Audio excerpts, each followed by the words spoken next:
پاکستان سفارتی محاذ پر بھی بھارت کو پچھاڑنے کے لیے تیار، بھارتی جارحیت دنیا کے سامنے بے نقاب کرنے کا مشن۔ اسحاق ڈار آج چین کے دورے پر روانہ ہوں گے۔ پاک بھارت کشیدہ صورتحال پر مشاورت ہوگی۔ ٹی وی انٹرویو میں نائب وزیر اعظم نے کہا کہ بھارت نے حملے کی پیشگی اطلاع نہیں دی تھی، پتہ نہیں جے شنکر نے حملے کی اطلاع کسے دی۔ بھارت آج تک پہلگام واقعے کا کوئی ثبوت نہیں دے سکا، ہمارے ہاتھ میلے ہوتے تو شفاف تحقیقات کی پیشکش نہ کرتے۔ سیز فائر رابطوں کا عمل کامیابی سے جاری ہے، صرف جنگ بندی نہیں، طویل حکمت عملی پر بھی بات چیت ہو رہی ہے۔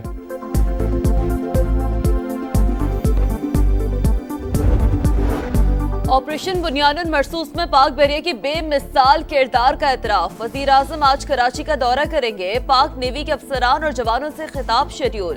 شہباز شریف بھارتی بحریہ کے جارحانہ عزائم خاک میں ملانے پر خراج تحسین پیش کریں گے۔ وزیر اعظم گورنر اور وزیر اعلیٰ سندھ سے بھی ملیں گے۔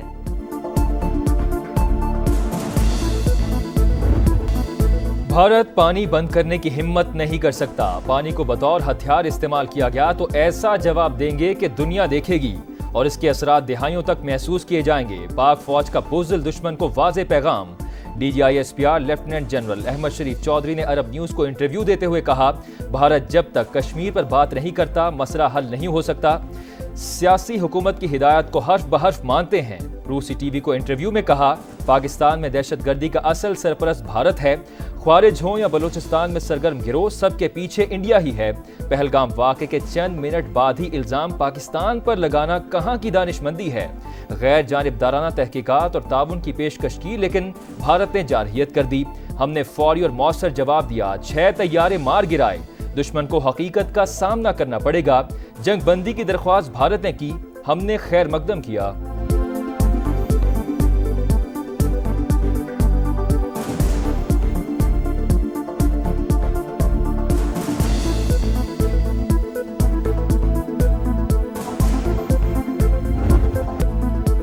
مارکہ حق کی تاریخی کامیابی۔ بھارتی جارحیت اور جھوٹ بے نقاب۔ پاکستان نے ڈوزیئر جاری کر دیا۔ پہلگام فالس فلیگ اور بھارتی جارحیت کے ناقابل تردید شواہد پیش۔ بھارتی سوشل میڈیا اکاؤنٹس کی پاکستان مخالف مہم، فیک نیوز، سیٹلائٹ تصاویر، پہلگام فالس فلیگ پر عالمی میڈیا کی رپورٹس ڈوزیئر کا حصہ۔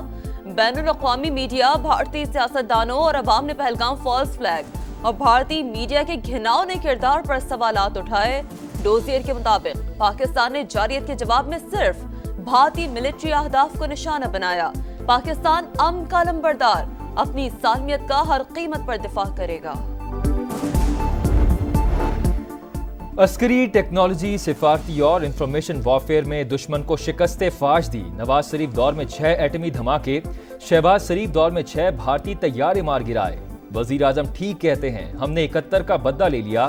وزیر اطلاعات عطا تارڑ کا لاہور میں ریلی سے خطاب، کہا، ہم امن چاہتے ہیں، وقت آ گیا ہے کہ ہم معاشی سفر کو آگے بڑھائیں۔ اسپیکر قومی اسمبلی ایاز صادق بولے، 50 منٹ کی جنگ میں دنیا کو بتا دیا پاکستان کتنا مضبوط ہے۔ افواج پاکستان نے ثابت کیا، جنگ کے لیے دل گردہ چاہیے۔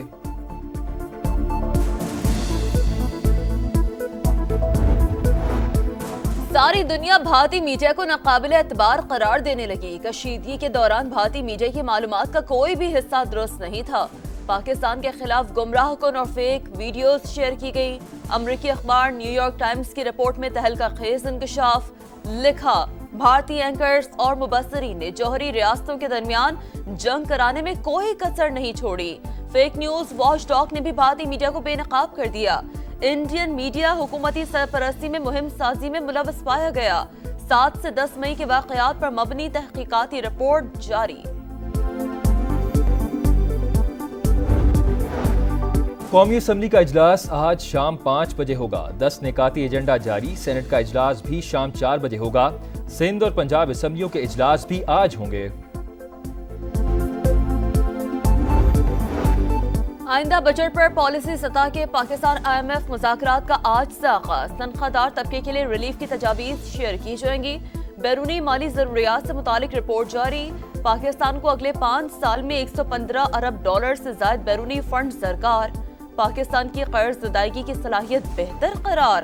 آئندہ مالی سال کا بجٹ 2 جون کو پیش کیا جائے گا۔ امریکہ میں رضوان شیخ کی زیر صدارت پاک امریکہ ٹیک کونسل کا اجلاس میں ممتاز کاروباری شخصیات، سرمایہ کاروں اور ماہرین کی شرکت۔ پاکستان کے ڈیجیٹل ایجنڈے میں اوورسیز پاکستانیوں کے کردار کو اجاگر کیا گیا۔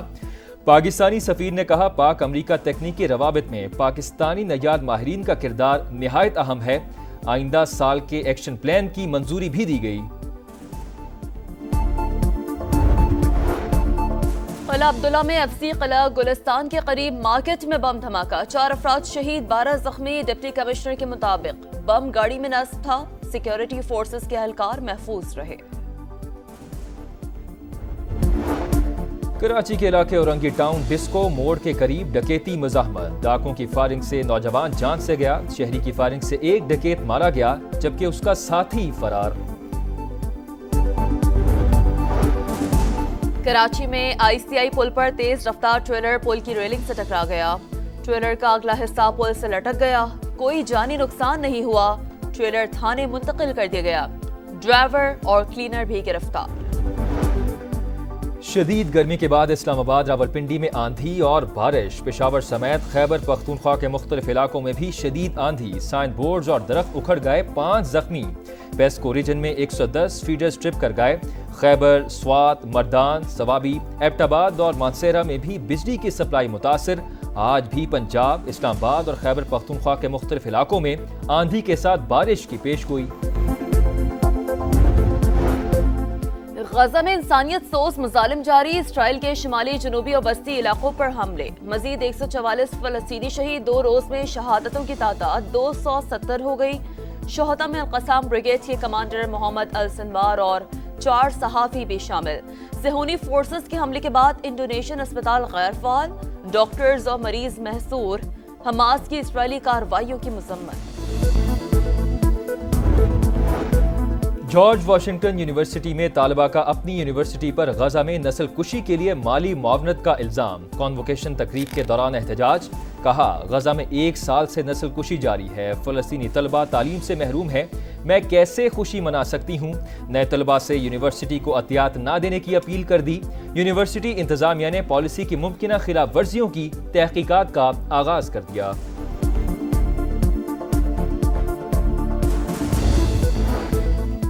سابق امریکی صدر جو بائیڈن کینسر کے مرض میں مبتلا، بائیڈن آفس کے مطابق سابق صدر میں پروسٹیٹ کینسر کی تشخیص ہوئی ہے۔ کینسر ان کی ہڈیوں تک پھیل چکا ہے۔ بائیڈن کو 82 سال کی عمر میں موذی مرض لاحق ہوا، اہل خانہ کی علاج کے لیے مشاورت جاری۔ ڈونلڈ ٹرمپ کا سابق صدر کے لیے نیک تمناؤں کا اظہار، کاملا ہیرس کی بھی جلد صحت یابی کی دعا۔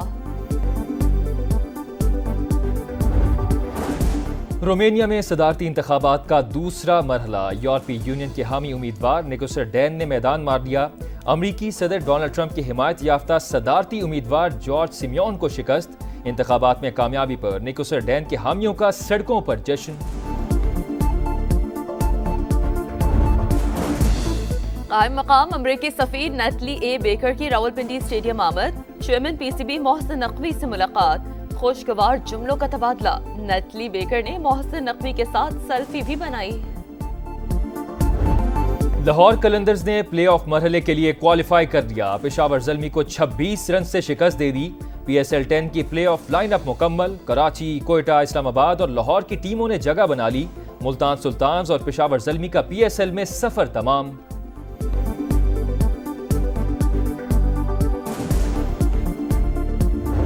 اور پی ایس ایل 10 میں پاک فضائیہ کے بہادر سپوتوں کو خراج تحسین، راولپنڈی کرکٹ اسٹیڈیم میں رنگا رنگ تقریب، ایئر چیف ظہیر بابر سدھو اور chairman P C B Mohsin Naqvi کی شرکت۔ پاکستان زندہ باد کے نعروں کی گونج، سبز ہلالی پرچموں کی بہار، ساحر علی بگا اور دیگر فنکاروں کی شاندار پرفارمنس، آتش بازی کا مظاہرہ، آسمان روشنیوں سے جگمگا اٹھا۔